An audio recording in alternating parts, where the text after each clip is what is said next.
This week, Siskel and Ebert review Eddie Murphy and Richard Pryor as nightclub owners menaced by the mob in Harlem Nights. The Little Mermaid has a fairy tale romance with a human prince. And Sally Field, Shirley MacLaine, and Dolly Parton star as three of Dixie's Steel Magnolias. It's all coming up next on Siskel and Ebert.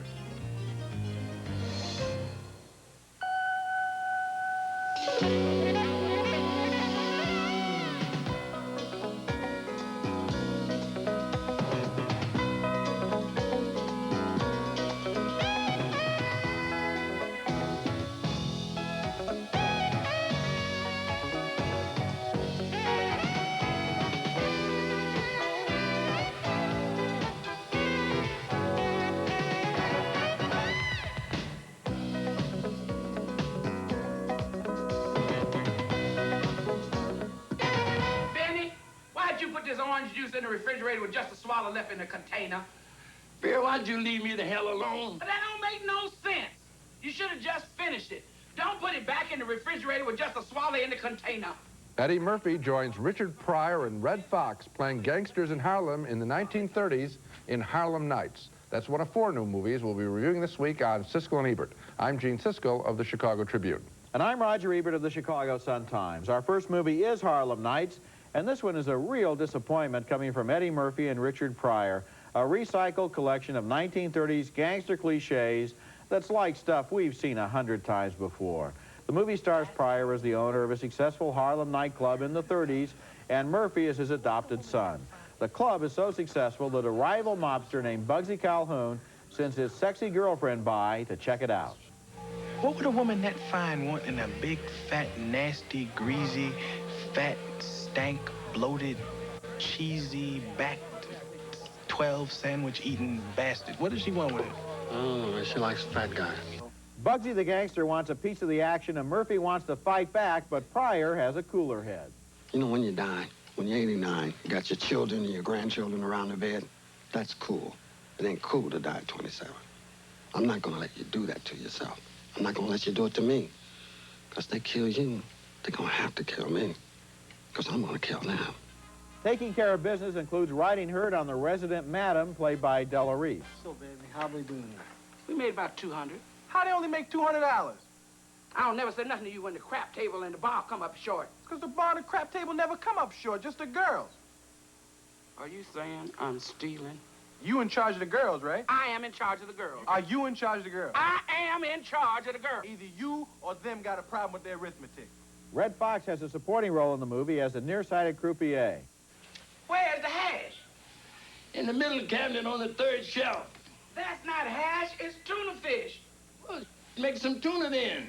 You got to do something about them eyes, Benny. You got my mouth all ready for hash and eggs, and you ain't got no hash. Almost everything in this movie is borrowed from other places, from old gangster movies, from the Cotton Club, from standard Damon Runyon stories. The only thing that's a little original is that nobody in this movie talks as if it's really 1938. The dialogue is distractingly filled with 4- and 12-letter words that sound at home in the nightclub acts of Pryor and Murphy, but in this movie, they only indicate that they don't really want to make a period picture. They just want to dress up in old clothes, ride around in old cars, and do their thing. I know that Eddie Murphy is the #1 box office star in America right now, but sooner or later, his reputation is not going to be enough to carry turkeys like this.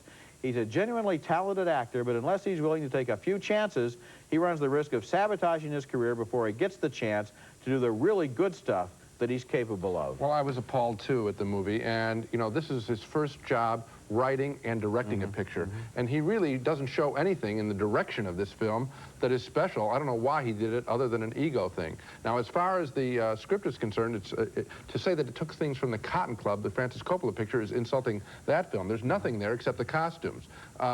It has no music. Isn't that interesting? You have a band in the background and it just plays background music. There is not one musical number. They didn't want to spend the money. They couldn't find anyone creative enough to write the songs. You would think that would be entertaining. No. Instead, there's is a lot of foul language, and there is a lot of racism.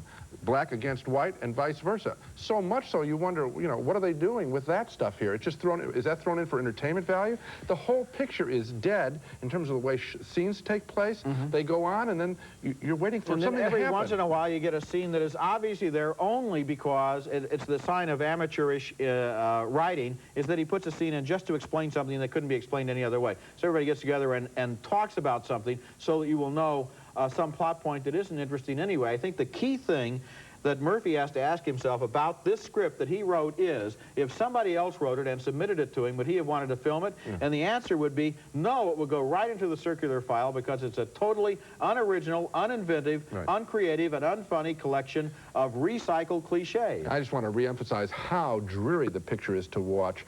There's so much hate on the screen. Hate white, hate black. I just caught me totally by surprise. Hate women, too.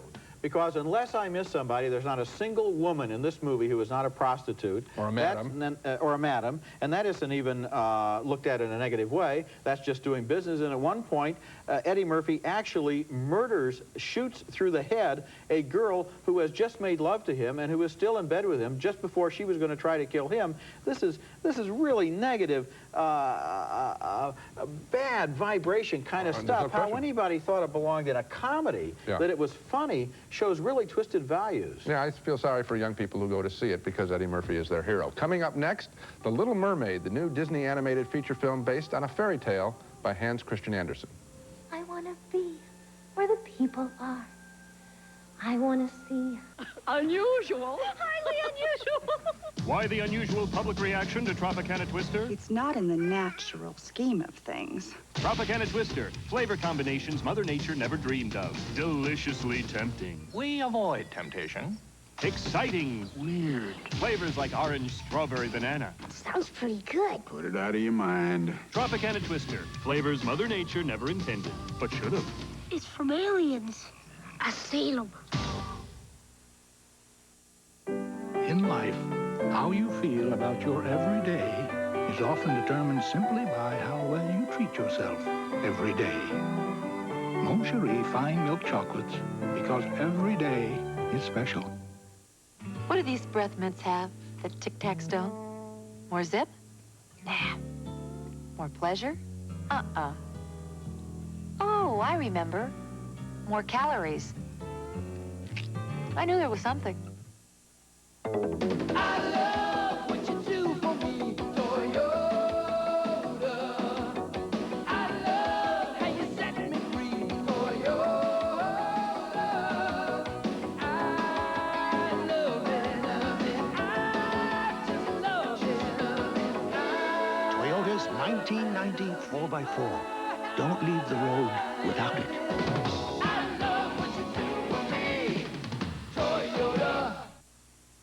Okay, enough of Harlem Nights. Our next film is a real delight, something quite special. More proof that the animated feature film is alive and well again now as the 80s come to a close. The movie is Disney Studios' The Little Mermaid, the beautifully drawn story of a mermaid named Ariel who wants to become human and marry the prince of her dreams. The film is full of good songs, and here's the mermaid singing about her life's desire to shed her tail fin. Flipping your fins, you don't get too far. Legs are required for jumping, dancing, strolling along down a... What's that word again? Street. Up where they walk, up where they run, up where they stay all day in the sun. Some of the sea creatures, especially a crab with a reggae beat, think that life under the sea is just fine. This is the film's best musical number. Under the sea, darling, it's better down where it's wetter. Take it from me.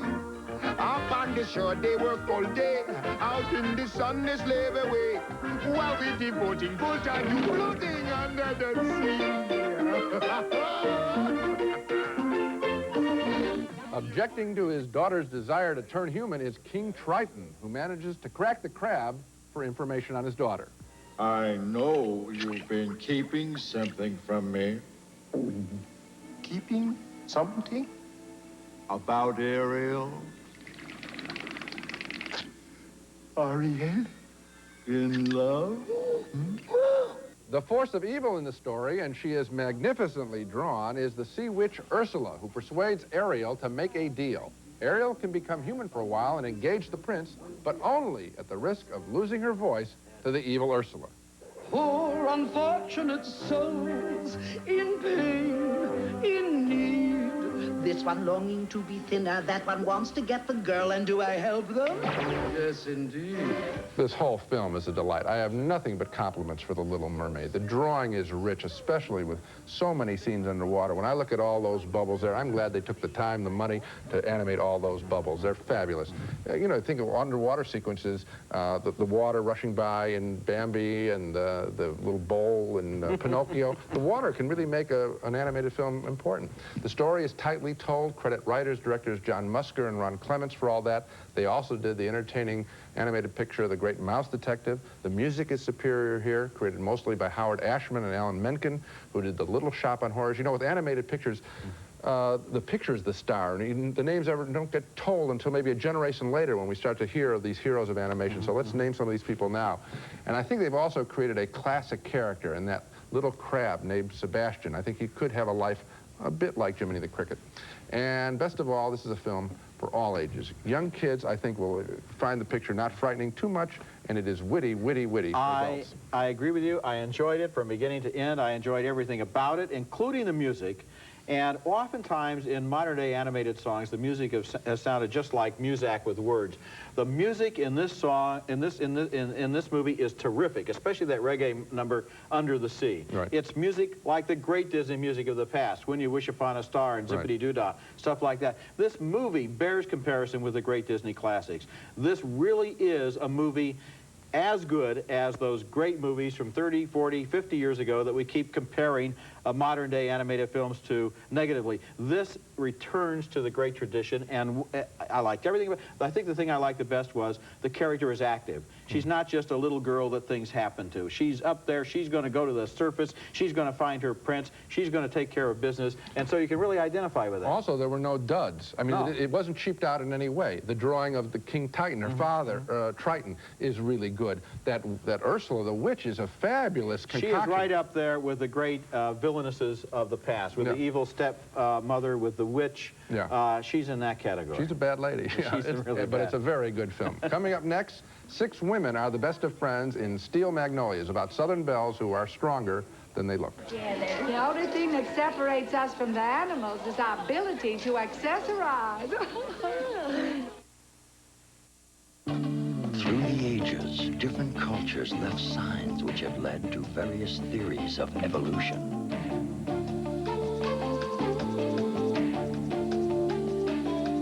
In 1990, Toyota introduces the all-new Celica.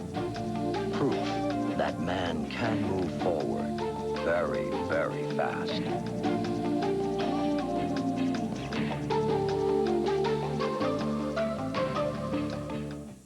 It's the best thing since sliced bread. New Pepperidge Farm Light-Style breads. Moist and rich, but light in calories. A tasty way to help stay in shape for your favorite activities.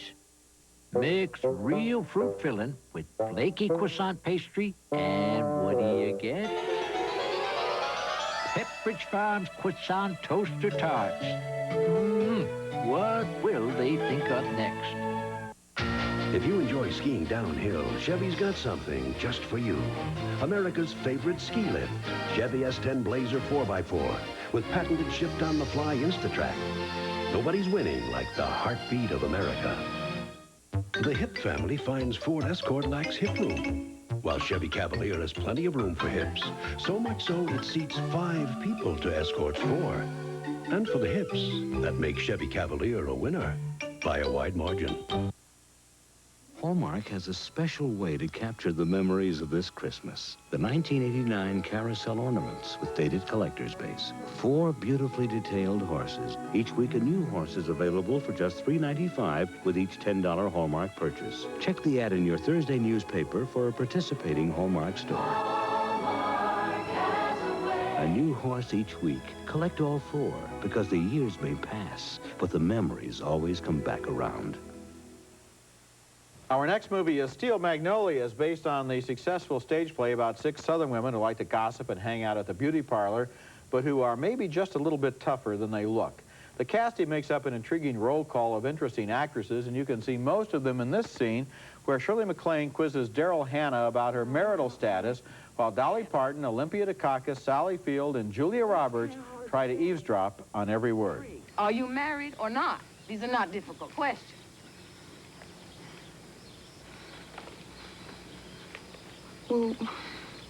Well,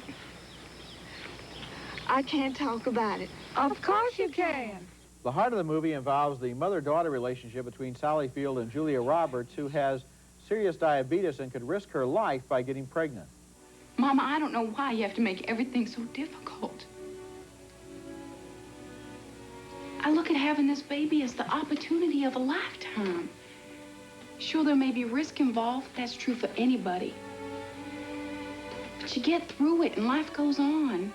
MacLaine has some of the best scenes in the movie as a crotchety local woman who always seems to be in a bad mood. I managed in a few decades to marry the 2 most worthless men in the universe, and then proceeded to have the 3 most ungrateful children ever conceived.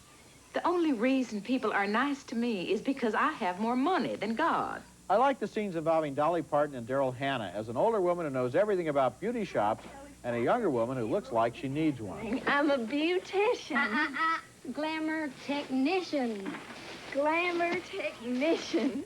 Steel Magnolias is kind of a sneaky movie. It starts out as a comedy with wall-to-wall one-liners, and then eventually a serious theme emerges as the newlywed daughter has complications resulting from diabetes and pregnancy.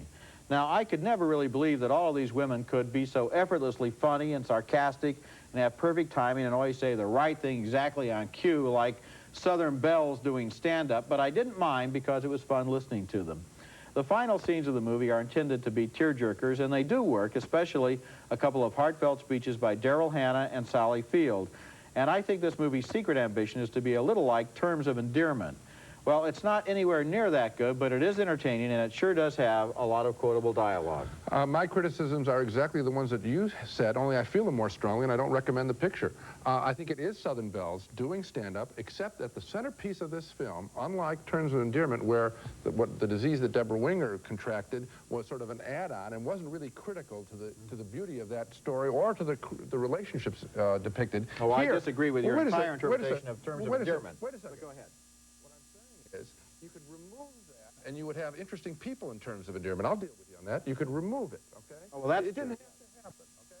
Here, what happened medically has to happen because it's really the guts of the story, the way it's constructed. I never saw it on stage. I'm saying, as a film, it is the back half of this whole movie, and that is unfortunate because it's so apparent what's going to happen. It's so well foreshadowed that everything that spins off of it is manufactured. And so I see manufactured comedy followed by It is a manufactured movie. It's a manipulative movie. All I'm saying is that, first of all, it has 6 really good actresses who are really good individually and with each other, and they're given some really witty dialogue. For example, Dolly Parton saying that one of the things that sets us apart from the animals is our ability to accessorize. Now, that's a funny line, and there are other funny lines in the movie. And so I enjoyed it on that level, while at the same time agreeing with a lot. Yeah, in a sense, we saw the same movie. It's just that I liked it more than you did because I liked what was there. You didn't like the fact there, right? Well, then we didn't see the same movie. No. Okay. Don't try and find a middle ground here. I wouldn't recommend this picture to a friend. I thought that there were individual moments by a couple. Dolly Parton, I think, hit everything perfectly. Well, okay, let me. She hit everything perfectly, but then Shirley MacLaine is trotted out as a curmudgeon all the time. Oh, she's fine. She's fine. She's wonderful. No. But she's a wonderful actress, yes, but she's good what in this she's movie. forced to do. What I was reminded of as I saw this movie was the fact that Dolly Parton, who has been used rarely in the movies and sometimes completely wrongly, like in Best Little Whorehouse in Texas, is a wonderful movie comedian. I wish we saw her 2 or 3 times a year. I know that at Oscar time, Sally Field is going to get an Oscar nomination because she has the most emotional role. Well, I'll tell you, the best performance in the picture, I thought, was Dolly Parton's. I think she is a special talent, and it's good to see her used that way. No, not so much for the film. I didn't care for it. I think you're right. Coming up next, Meg Tilly is at the center of sexual intrigue among French aristocrats in Valmont. Ready? Yeah? Now let go.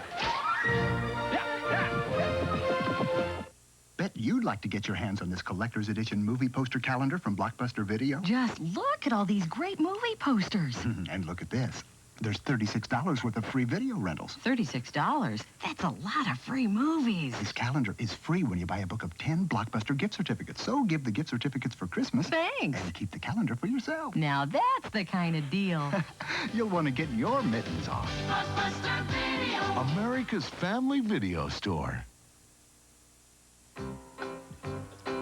Crispier, cheesier, chunkier, spicier, zestier, tastier. New improved French bread pizza from Weight Watchers. Who else? Of all the goldfish out there, my favorite is the Pepperidge Farm variety. Swimming in flavor, like cheddar. Crispy as they are crunchy. Best thing about these goldfish is you don't feed them, you eat them. The best of New England? Tough, hard-boiled characters. With the sweet, tender insides. The best of New England. Playing in the garden.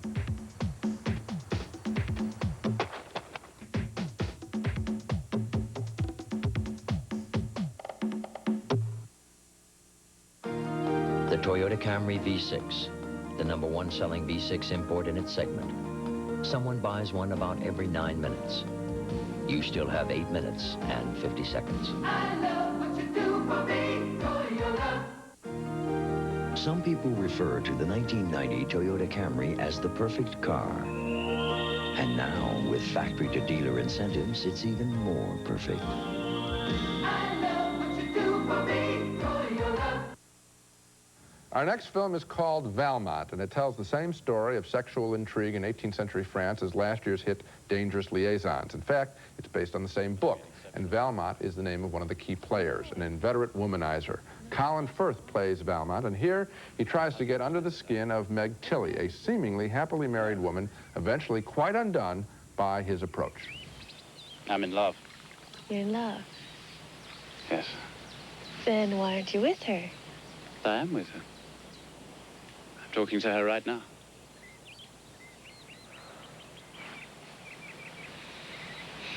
You shouldn't have said that. Well, why not? Is it wrong to be in love? No, as long as the feeling's mutual and legitimate. What does that mean? You don't love me? Of course I don't love you.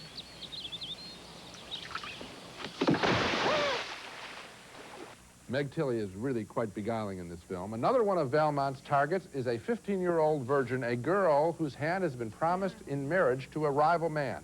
Valmont has been asked to seduce the girl and prevent the marriage by another game player played by Annette Bening, here accompanying the girl to the opera. Vicomte. Madame.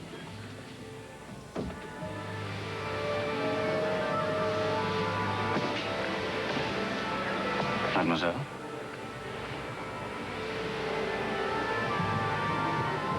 Won't you introduce me to your enchanting friend? Cecile, if you allow your hand to be held too long, men will take it as an encouragement.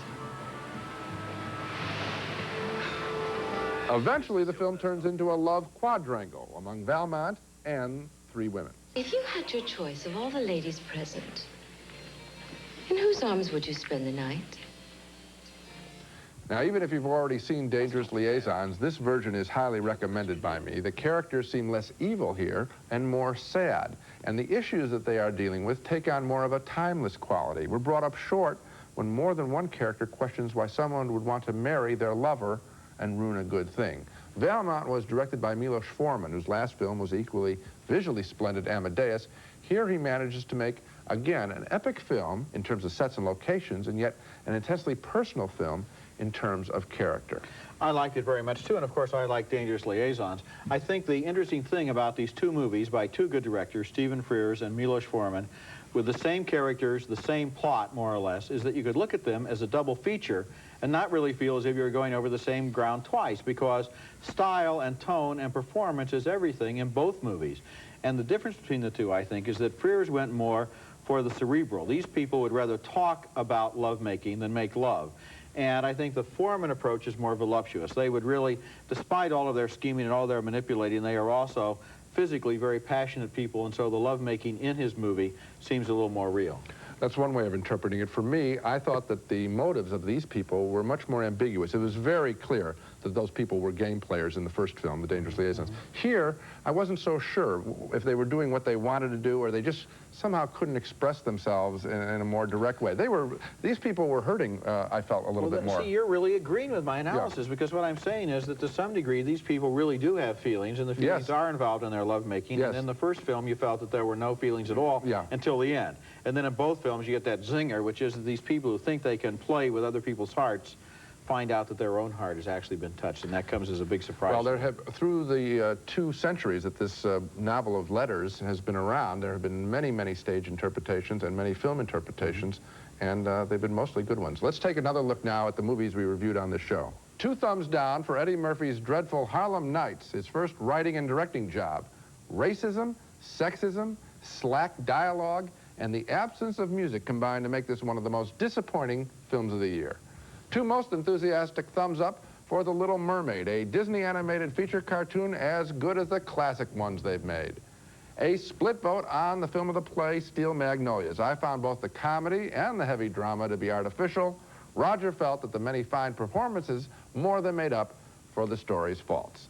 And 2 thumbs up for Milos Forman's Valmont, another telling of the French story of characters coping badly with love and marriage. And just one note, last week on our show about the best films of the 80s, I credited director Stephen Frears with making the film Sid and Nancy. That's not true. It was Alex Cox who made that film, and my credit to Alex Cox, although Stephen Frears is a fine director in his own right. Yes, he is. And of this week's shows, I think that the one I really liked the most was The Little Mermaid, and I was surprised because even though I've liked some of the other recent animated films, this one goes over the top. This is in a category above anything that I've seen in a long time. And what's so exciting is, I'm sure it'll be a big hit, and so now with Roger Rabbit and with this picture, we're really going, as we enter the 90s, we're really going to see the resurgence of animated films, and that's exciting. And you have All Dogs Go to Heaven opening up within the next week, Well, too, I'll reserve my comments for that next week. Okay, well, I will, too. That's it for this week. Next week, we'll be back to review Back to the Future Part 2, starring time travelers Michael J. Fox and Christopher Lloyd, and All Dogs Go to Heaven, an animated adventure about some criminal canines, one of them featuring the voice of Burt Reynolds. That's next week, and until then, the balcony is closed. Nestle Crunch. It's creamy milk chocolate and crispy crunchies. Chocolate is scrunchious when it crunches. That's why you'll love Nestle Crunch. Exclamation. Make a statement without saying a word. Punctuate the air with wit and style. Exclamation. A now kind of fragrance from Coty. Special Dinners brand cat food now offers 2 great-tasting varieties and 1 economical 3-pound easy-to-carry twin pack. Special cats like yours deserve the special taste of Special Dinners. Rice-A-Roni, the San Francisco treat. Now with 30 flavors, you can serve it every day for a month and never serve the same dish twice.